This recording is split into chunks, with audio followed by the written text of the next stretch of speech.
My first guest tonight has an amazing story to tell. She's an immigrant, a mom, a wife, a businesswoman, and a Marine veteran. This week, she made history as the first woman of color to be elected lieutenant governor in the state of Virginia. Here's my conversation with newly elected Lieutenant Governor of Virginia, Winsome Sears. Winsome, delighted to have you. Congratulations. And I think you shocked a lot of people, not just in Virginia, but across the country. Well, I suppose I did. I wasn't expecting to shock anyone. I just wanted to serve. And I looked around and saw that, as lieutenant governor, I could have an opportunity to get more education, better education for the children. And that's why I ran. I found that it was interesting that a lot of the people in the media couldn't really celebrate your election. They seemed to miss out on it. And one of them was what I call Joyless Reid, who immediately said that the elections in Virginia were all about racism. Now, Winsome, I'm looking at you and I'm thinking, you don't look like a white supremacist to me.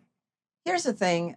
They don't want anyone who doesn't believe the same way that they do, who thinks the same way that they do, to have any consequence whatsoever, because, you see, they want to control us. But they don't get that opportunity, and we're not going to give them that opportunity. And what they're signaling, remember, is that if there are other Black people or other minorities who want to think differently, then they're going to try to destroy me to make an example of me. But I think what they're going to find is that the people are done with that. We are adults, and we're not going to be pushed around anymore. We're not going to be fearful. I remember the very first time I ran 20 years ago. I had grandmothers walking by me, and, matriarch in the Black community, very revered. And yet these grandmothers were afraid to let people know that they were going to vote for me. They would brush by me and say, "I'm going to vote for you." And that should never happen. This is America. Yeah. You challenged Joy Reid to put you on her show. Has she called you? I'm kind of waiting to see if she's going to have that conversation with you publicly. I don't think she will, because she doesn't want to debate me as a strong woman. And she doesn't want to debate me because she knows her ideas are flat.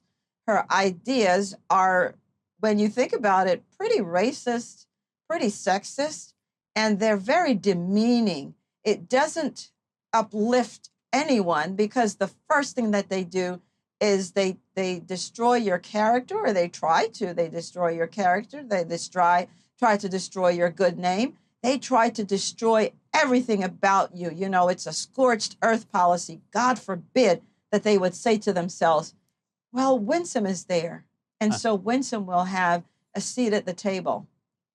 You were the vice president of the Virginia State Board of Education, so you're probably better able than most to kind of look and see how much of a role did education and Terry McAuliffe's totally awkward and ridiculous comment that parents ought to just leave education to the teachers and not butt in as parents. How much did that impact the overall election?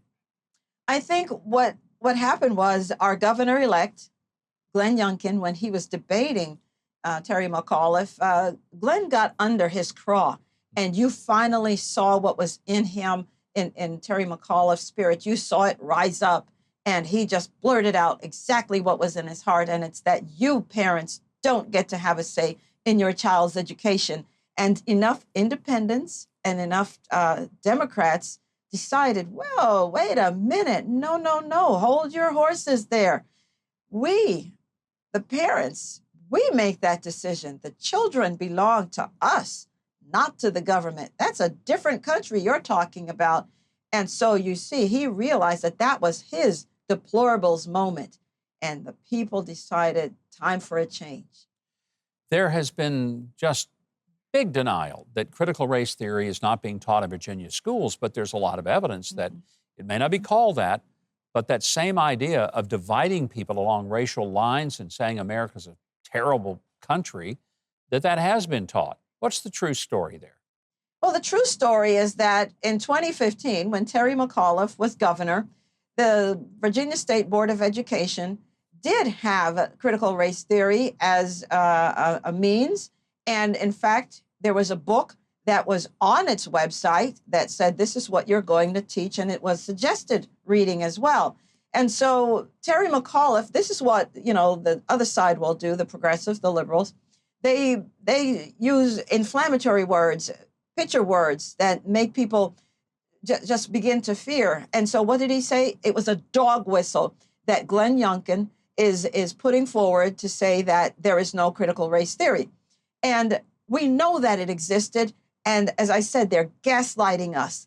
They show us one thing and then they say, but look over here, look over here. And it didn't work. It didn't work because we're not fools. We see it. And more than that, the children aren't learning. When you look at the NAEP scores, the National Assessment of Educational Proficiency scores, it tests children throughout the nation at the 4th, the 8th, and the 12th grade level. And what we find, it tests them in 5 different subjects. I concern myself with 2. And when I look at the math scores, it says when it comes to Virginia, the most recent scores, it says 35% of Asian children can't do math by the 8th grade.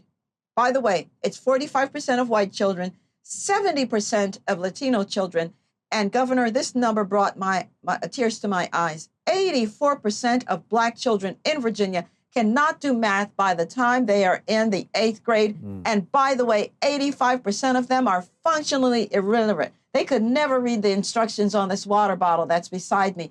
And you have a problem with me being a Black Republican? No, our children aren't learning.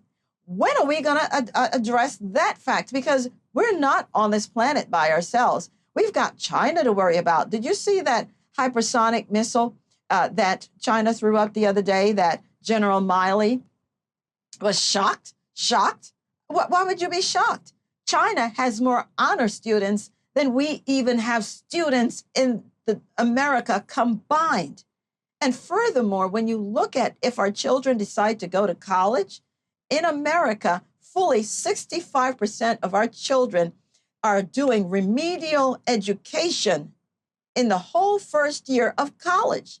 Something is wrong. Something's got to give. We have to have choice in education. The parents want that. We are going to get that for them this time. Winsome Sears, I have every reason to believe we're going to see a lot of you, and I sure hope so. You have one of the most effective, powerful messages that I have seen. I just want to tell you how grateful I am that you had the guts to get out there and run, because a lot of people run from public office. You ran for it, you got elected, and the whole country is better off for it. Thank you. And again, a huge congratulations for you. And we want to say to our audience, you can learn more about the Lieutenant Governor-elect on the brand new website that we have, Huckabee.tv, with all the contact information for Winsome Sears.